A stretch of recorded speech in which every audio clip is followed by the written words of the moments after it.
Hey guys, Colin Stuckert here, founder CEO Wild Foods Co. I'm trying to figure out how best to hold this selfie stick. I'm new to the selfie stick game, but I want to talk to you today about fat loss and how if you're a calorie counter, not saying it's bad, but I'm saying you may be missing a few things. So in this video, I'm going to teach you or enlighten you or remind you, right? Because none of this is from me, none of this is new.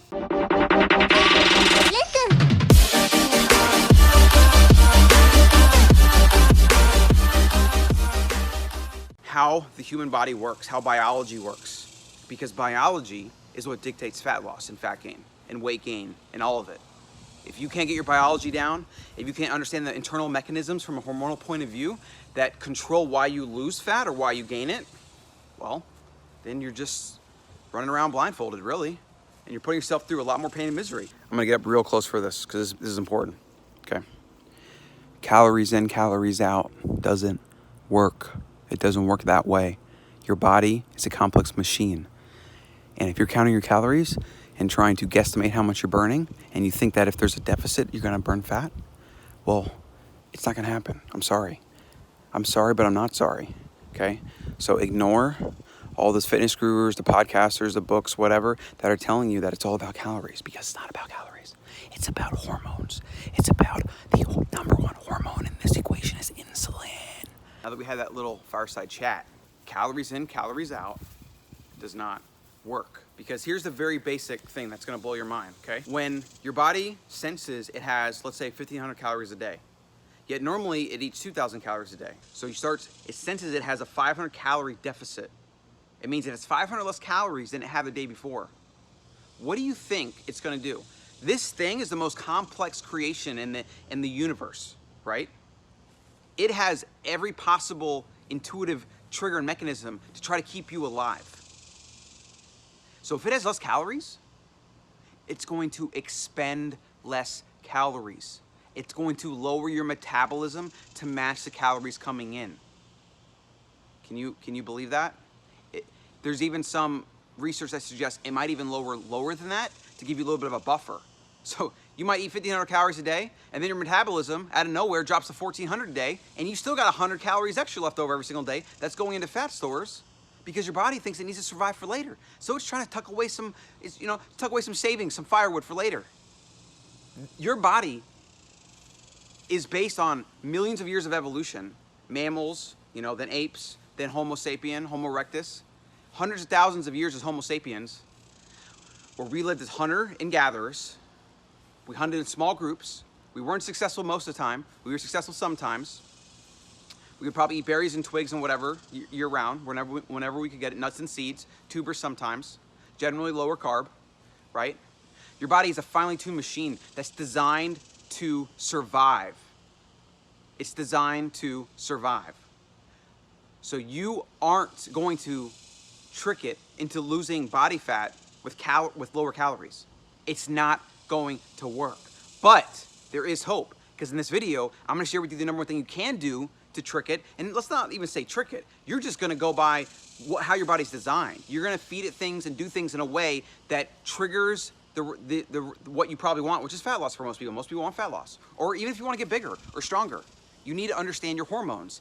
Insulin, right? If you have insulin that's screwed up, if you have cortisol levels that are out of whack, it breaks down muscle, right? Insulin will prevent you from gaining muscle and can also break down muscle if you have too much of it. So there's a lot of things here. It's all about hormones. At the end of the day, it all comes down to hormones. Understanding hormones is how you're going to get your body in line with your goals. Because counting calories, right? Not caring about where it comes from because it's all about your macros and all that, nonsense. Absolute nonsense. There is something you can count though, which we're gonna talk about in this video, and it's basically carbohydrates. All right, so let's get to it. Get ready, open your mind. It might be different than what you've told, but if you open your mind, you're willing to understand that the human is an animal, then you have a good chance at reaching your goals. And that's what I want for you. I want everyone to wake up to the reality of the human animal and the human body and not listen to the next guy trying to sell the next New York Times best-selling diet book that 1 million people buy because they like the title and no one gets any freaking results. This video could be really long, but I want to keep it short. So I'm just trying to convey, all right, so this video could be long, but I'm trying to make it short. I want to convey one simple point. This does not have all of the equations, all of the variables, right? There's a lot of different processes in your body, lymphatic, circulatory, blah, blah, blah. But the thing that we're most concerned about today is hormones. And the primary two hormones, it's really one hormone, but the primary two are gonna be cortisol and insulin. So cortisol is a stress hormone, right? You release cortisol if you get scared or whatever. For a short period of time, it has like an adrenaline-like effect. And I think it could be a precursor to adrenaline, or it's released separately. I'm not exactly clear on that. But in the morning, like cortisol releases to wake you up, get you more alert, right? Get you out of grogginess, which is why, you know, eating food in the morning is a disaster, because you add insulin to that and it just screws up your whole morning routine. So cortisol is stress hormone. And cortisol, you know, it can respond to food, but cortisol is more a mechanism of stress and even your mental state. And so like there's a good book, Why Zebras Don't Get Ulcers, on that, and how chronic stress can literally make you fat. It can ruin your results. So cortisol is a very important hormone if you have specific goals. But for the purposes of this video, I'm gonna focus on food and the hormone that's most correlated to the food you eat, which is insulin. You've probably heard this before, guys. Insulin, the number one thing to consider with fat loss, fat gain, right? Weight loss, weight gain, even if you're trying to get bigger or whatever, you need to understand this. Insulin is the hormone you need to control. You need to understand how your body's responding to the foods you're eating. And the number one thing that triggers insulin in the body, this is it, guys. This is why so many people get results on keto. This is why so many people get results on like a paleo-primal, low-carb diet. It's carbohydrates. That is the number one thing that triggers insulin. And very basic, right? I'm not gonna get into all of it. When you eat high glycemic carbs and foods that have a lot of carbs, like white potato, like even white rice, and I'm not saying white rice is bad, guys. I'm just like, stick with me. Don't pick out one thing I say and use it to delude yourself, right? What I'm telling you right now is these are facts of biology, and the research is there. You can talk to doctors, you can find books, you can find podcasts. This information is available if you want to find it, all right? So please stay with me and try to open your mind, even if this stuff is hard to hear.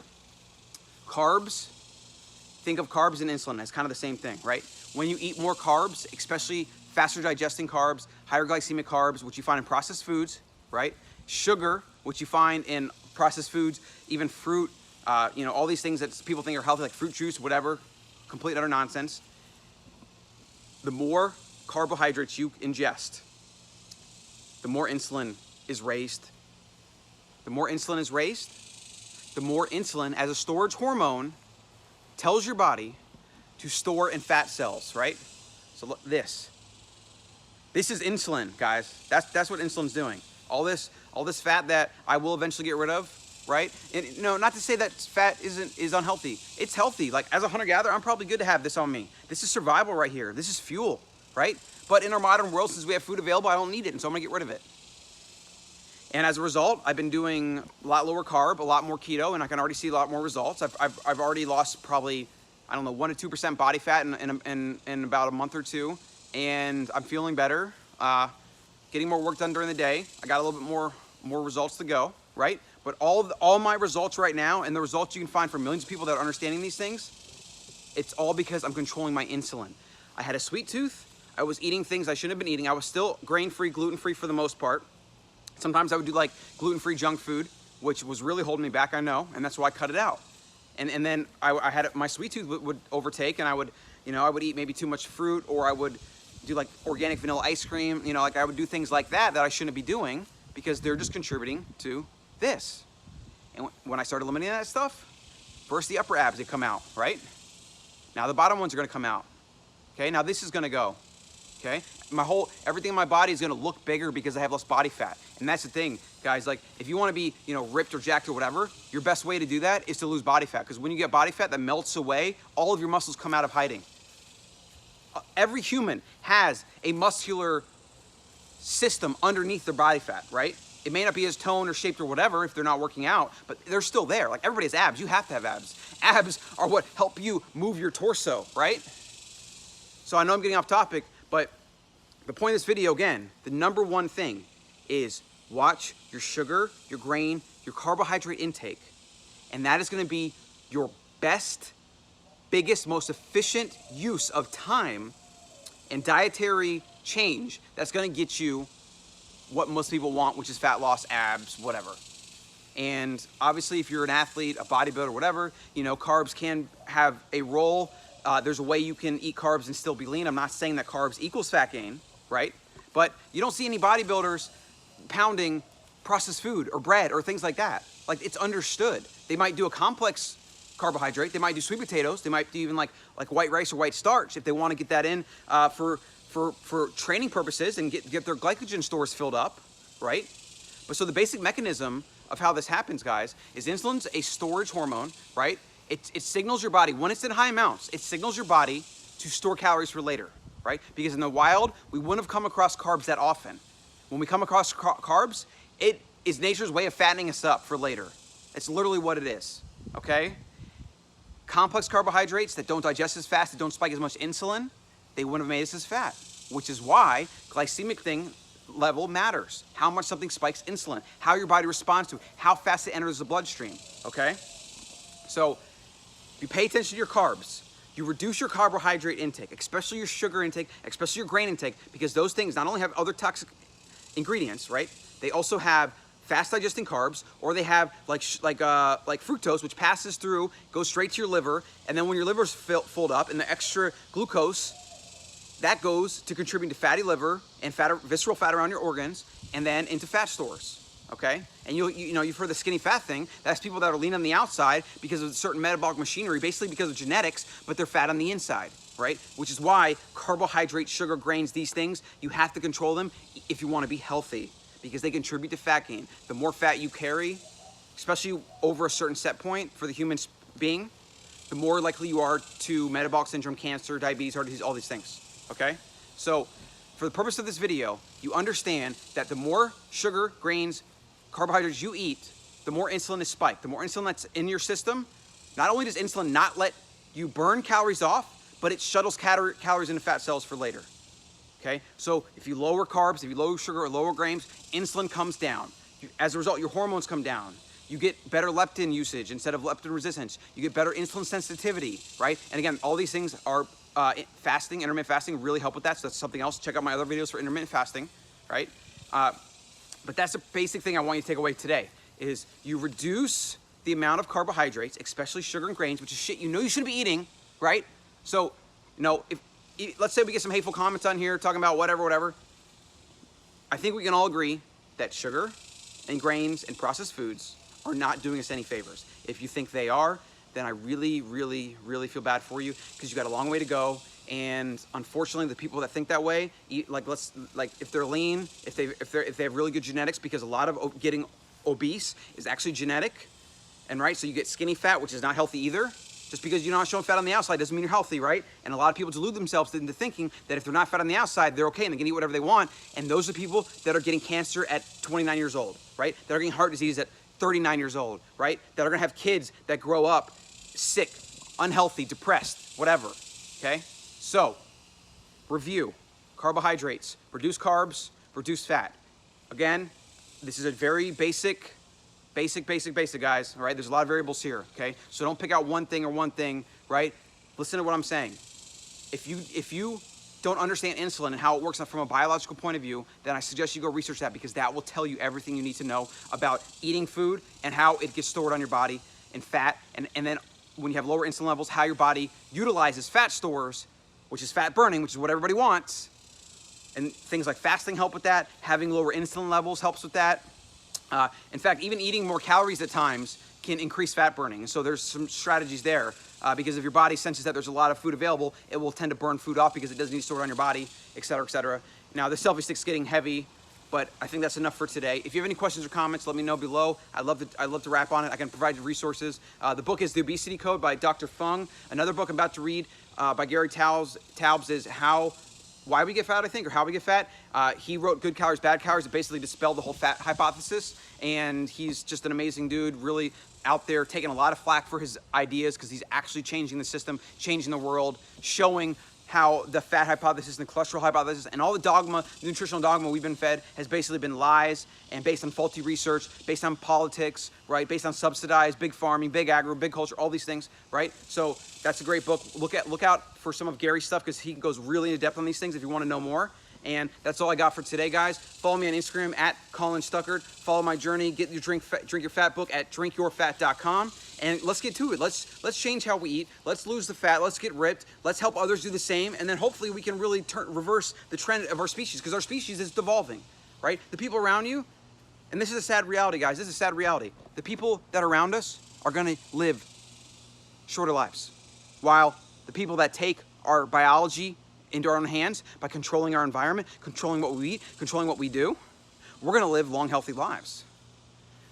So, you know, it's good for us, it's not good for them, but it's also not good for us because the people we care about go too soon because they didn't wanna hear, they don't wanna make a change, whatever. You know, it's up to us to really just hammer on them and get on them. And, you know, like if they're not gonna listen to you now, whatever. Lead by example, maybe listen to you another day. Always put it out there. Always offer to show them something in the kitchen. Always offer to tell them, even ridicule them. That's not good for you. Why eating that? Just like subtle things here and there. Like you can really wear people down. The human being can be really worn down, especially when there's people around them that are doing things differently. People tend to want to, they want to mirror you, mirror neurons. They want to make you happy. They want to do these things, even if they're resistant. Eventually, people can come around. So get them when they're young. Teach kids these things, etc. Grow them up, and let's change the world, guys. Because Homo sapien 2.0 right now is going two ways, right? You got fat, sick, devolving, which is the massive people in an industrialized world. And as every country becomes more industrialized and you get big pharma and big corporations offering their shitty, toxic, poisonous food, you have more and more people going to the left end of the spectrum, devolving. They're gonna die young, they're gonna pass on weaker genes, and eventually they're gonna be weeded from the gene pool. And on the right side, the human 2.0 that's actually surviving are the people that take their genes, their biology into their own hands and making a difference for their life and their families, and then they pass along those genes, and they're stronger and stronger, and then eventually human 2.0 will be able to live in a healthy, fit manner the way our ancestors did, even when food is available, even when we have technology, etc. Okay? So which human are you gonna be? Are you gonna be the 1.0 that's evolving right now, or are you gonna be the 2.0 that evolves in this new epoch of human technology and this new environment we live in our modern world? Thanks for watching. Do something about it. That's the biggest thing. Don't just listen to this and go back to your routine. Do something about it. Cut out the grains, cut out the sugar, throw out the crap in your pantry, stop snacking, intermittent fast, couple meals a day, get your drink your fat in the morning, skip breakfast. Let's do something about it.